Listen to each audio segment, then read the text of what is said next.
Hi guys! Today I'm going to make a mint chocolate chip smoothie. Okay, so here we have about 2 cups of baby spinach.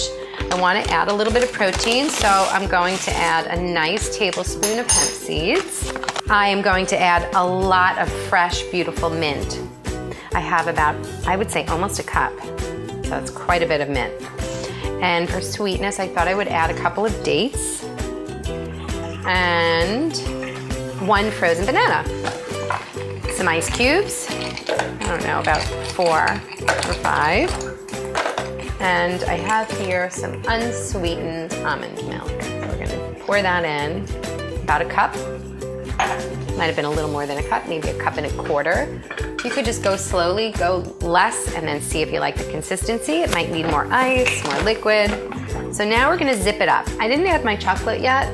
I don't wanna ruin the beautiful green color, so let's just see how this goes. We're gonna zip this up first.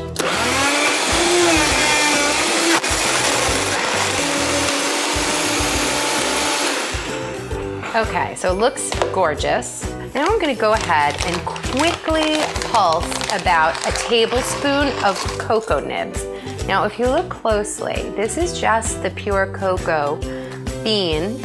It has no sugar in it, and it's just coarsely chopped up. I'm gonna add about a tablespoon of that and just zip it quickly. Yeah, and it looks a little bit like little flecks of chocolate, a little bit like chips. So at this point, we're done. Oops.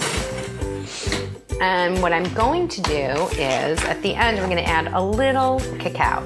It's the same thing as the nib, the cocoa nib, but it's just been processed into a finer powder. It's really beautiful, and I use it all the time. So you can see, it's just beautiful. So I'm just gonna put about, I don't know, maybe a teaspoon of each. And I'm going to serve it with a spoon and just stir it up a little. Okay, let's sample this. Okay. I am not kidding you. My phone is ringing. This is delicious, okay? I'm not even joking. I mean, it's really yummy. It's chocolate. It's mint ice cream. It's chocolate chip mint ice cream. That's what it is. You guys have to make this like tonight. It's so good. Very good. I hope you enjoy it. I'm sorry this was rushed and a little bit sloppy and weird, but that's how we roll here. Hope you have a great day. See you guys later. Gotta go see who called.